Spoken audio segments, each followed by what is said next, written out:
Well, hey, welcome back to Harriet's Florida Kitchen. I'm Harriet, this is my kitchen, and we are in Florida. And this morning we are making sourdough waffles. Now, I'm going to tell you about how to do your sourdough, but the first thing I'm going to tell you is I'm using a cookbook called Sourdough Jacks, which I've had for as long as I've had the sourdough. I've had it for 53 years or so.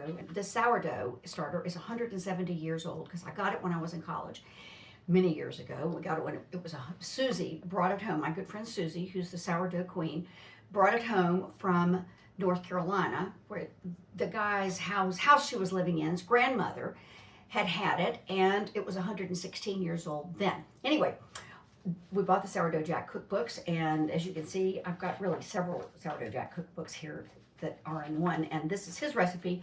The recipe we're going to use is for pancakes, but then you add another 2 tablespoons to it to make it good for waffles. Now, a word about sourdough. This is so easy. People get so afraid and they say, oh, I'm not sure what I would do with sourdough if I had it. Don't you have to tend to it? Well, you know, when we first got it, we all used to feed it regularly every few days or once a week. And then I realized, in fact, once mine I thought had died. So Susie sent me some on the bus from Wisconsin. But now I've learned that even when it looks like awful and turns great, first of all, it looks like this. This is one I'm giving to a friend. So you can see it's got kind of a little clear juice on top. That's hooch. And it's alcoholic, and that's what the gold miners used to carry in their backpacks, and they would drink that for a really fun night out. Boy, that must have been disgusting. But they carry this stuff in their backpacks. They didn't. Well, it was cold. It was freezing cold, so they didn't have to refrigerate it. But we don't. I do refrigerate mine, but not when I'm sort of proofing it and getting it ready to do something. I let it sit out on the counter. But I usually use. All right, we'll do this in front of you so you can see. The general rule of thumb is that you put a cup of sourdough from your main jar, and you put it in the bowl, and you put in a cup and a half flour to a cup of water, and that is the ratio. Now, if you want to make depending on what you're going to make, if you're going to make bread, if you're going to make pancakes, if you're going to make waffles, pizza dough, whatever, you look at the recipe and you add enough flour and water to make it. But always remember that you need to put at least a cup back into your original starter pot so that you hold on to it and you have it so that you can do it for the next time. So that's what I do. As you're going to see from doing it tonight, I start it the night before, get out of the refrigerator where it's been living, and I put in the cup of sourdough, and I put in the flour and the water, and I let it set out all night. I put the rest of the sourdough back in the fridge if there's any left. And the next morning, I go ahead and start my whatever I'm going to do, or the next afternoon, or whenever. Consider as long. If you don't like the look of it, you want to add more, or you want to take some out and add some more, that's fine. But the main point is, I've gone as long as 6 months without doing anything to it. And sometimes it looks a little gray and mangy on top, and so I scrape off, I've learned, I scrape off that top part, anything that looks gross and gray, and throw that away. And then at the bottom, there's usually a little there's a little layer of nice white sourdough down there. And so even if the rest of the hooch, a little bit of hooch is on top, is a little bit gray, I kind of run that under a little gentle water and kind of rinse that out, because the sourdough is kind of thick down there in the bottom. It won't rinse out.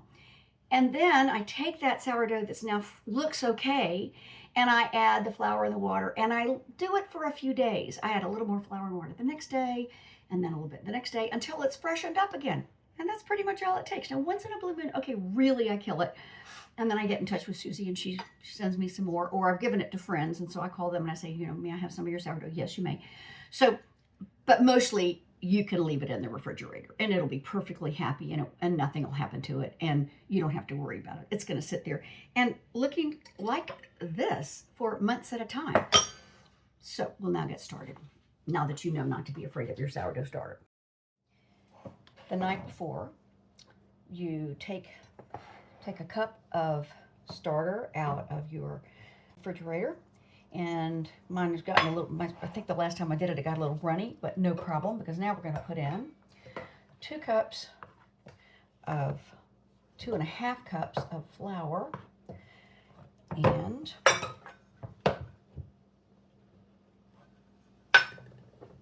2 cups of water. And We're going to stir it to a certain extent, but you'll find that even if you don't get all the lumps out, which you probably won't, you don't have to bother, because by the next morning it will have fermented nicely and those lumps will pretty much be gone, and whatever's left you can certainly stir in. So you probably need to do this 10 to 12 hours before you want to use it. Tomorrow morning we should have enough left to do the batter and to put a little bit more back into my starter. And that's it for the night before. Now I'll cover it with a towel or even some saran wrap. And it says put it in a warm place, but you know, this is Florida, so wherever I put it, it's going to be a warm enough place. But it'll be fine, wherever you put it. Just if you're living someplace in the north, do put it in a sort of a warm place. But if it's Florida, you can put it anywhere. All right.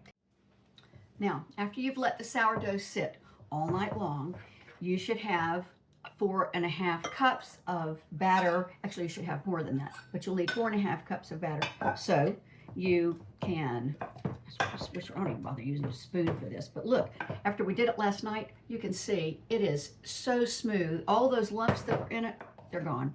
So I'm going to put, you're supposed to go, and you have left 4.5. I don't trust that. I'm going to measure out 4.5 cups just to make sure we have the right amount for our batter. And notice it's nice and spongy. It's beautiful. 3, 4. I was right. Good thing I kept some of my batter in the bowl and didn't use it all, because that is 4.5. And that's what we have. Okay, so now, I know I need a spatula for this, but that's fine. All right, the rest of this I'm going to add to my sourdough starter in my bowl, which, by the way, I have a sign on it that lets you know, if anybody tries to clean out my refrigerator, Hope Springs Eternal, they will know not to throw this away because it's supposed to smell this way. So I put a little sign on it and say, do not throw it away. All right, so I'll put the rest of this in here, and that will be used for another day. Now we'll set that aside, and first thing you do is you have to put dry ingredients together. So 1 teaspoon of salt, a little bit on the floor, here we go, 1 teaspoon of salt, okay. 1 teaspoon of soda, and 2 tablespoons of sugar. Okay. Mash the whole thing up, make sure that's just right. Now, we'll put that aside for a minute, and into the batter, we're going to put 4 tablespoons of oil, which I have already measured out, and 1 egg, and you can either use a 1/4 cup of evaporated milk, which, you know, you have to use a church key to open, or I guess you can use a regular can. Anyway, or dried milk. I prefer dried milk, and I thought I had some on hand, but I don't. But evaporated milk is fine, and I'll just use it in coffee the rest of the week. Okay, a 1/4 cup goes into this. Now, stir it up. Probably need a bigger bowl, but I like this because you can't see it. That's pretty dumb. And we're going to put this in. It's not quite smooth, and I want to get all the lumps out. Using the sugar to kind of mash up the soda. We're going to spread that around on top of it. And then gently fold it in. And we're going to let it sit a few minutes after that and let it do its thing. All right, I know you're supposed to be gentle with it, but sometimes it takes a little rough handling. All right, that's looking great. All right, I'll be back in a second when this starts to kind of do its thing. So, as you can see, it has a sort of a life of its own. So you see it's kind of bubbles, and it's kind of, yeah, it's looking kind of lively. You see the bubbles popping up like that? Okay, that means it's ready to go. Opening up the waffle iron, and I put just a little bit of oil, not very much, just have a tiny bit. It is, you know, Tupperware, or not Tupperware, whatever that is, Teflon. So it's not supposed to stick, but let's just be sure, okay? Now, test your waffle iron to see how much room it is. And you're going to put enough to not quite go to the edges. And this is, I'm using a kind of a half cup here. All right, and you'll know you have too much when you close it and it goes over the sides, which it's only going a little bit over the sides. Okay, and we're going to do that for 3 minutes and 20 seconds. That's what I've learned. In the meantime, I've warmed up a plate with hot water just to take the chill off of it, and I've got some tin foil standing by. Of course, if you can eat these immediately, they're going to be best because they're very crisp and delicious when they come right out of the waffle iron. And you might even put a little table up to your table if you've got 3 or 4 people that you're serving, and you can cook them right at the table.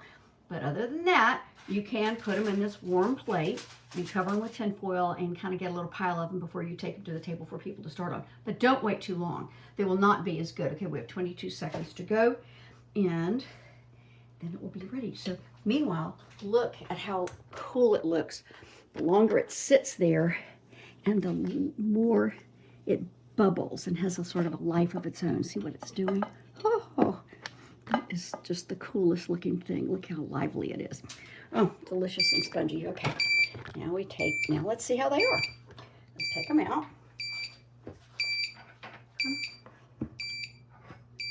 Okay, I don't think they look quite, let's take those first ones off. Okay, let's do that. Now, look how pretty they are. All right, thank you very much. That's enough from you. Now, I'm going to do, we put the tin foil on it, and we put in another, not quite full one. All right, put that in as long as it goes over that, as much as possible. All right, spread it around a little bit. I bet it's going to come strolling out. I think that was a little much. No, it's not too bad. Okay. And this time I'm going to put it in for 3 minutes and 20 seconds, just like I said. All right, I usually time it with my phone, but as you see, I am filming with my phone, so I can't do that.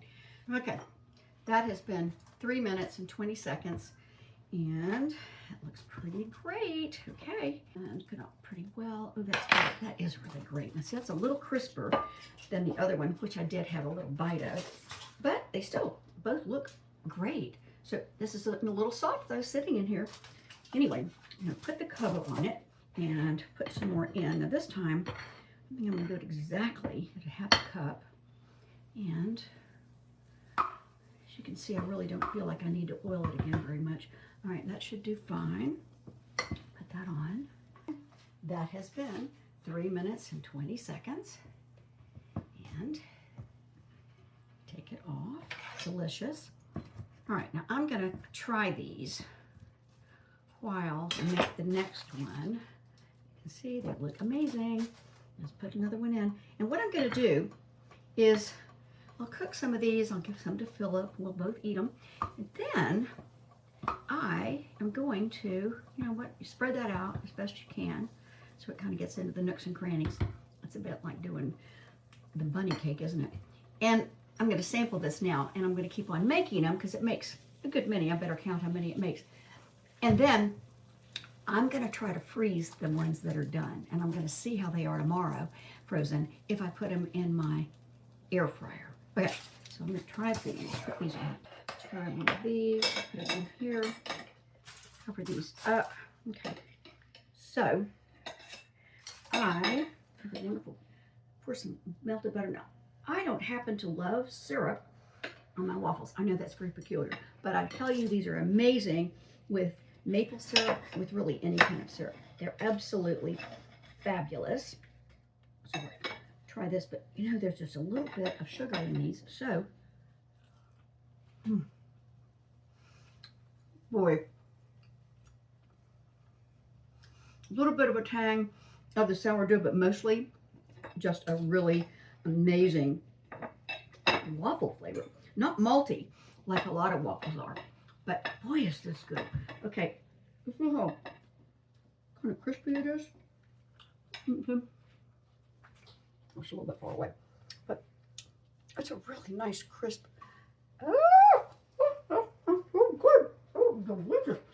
I'm so glad I decided to do this today. Anyway, you too can do this. And I think that I'm going to get this one out in a second. Okay. Oh, these look so good. It's going to be so good with butter on it. Okay. And that's it. So I'm going to keep on making them. Let me just tell you that you need to, I want you to subscribe. So click down below the video. And if you want to, you can like it. But the main thing is use this recipe and make this. And please come back and watch again. And thank you very much for watching Harriet's Florida Kitchen. Bye-bye.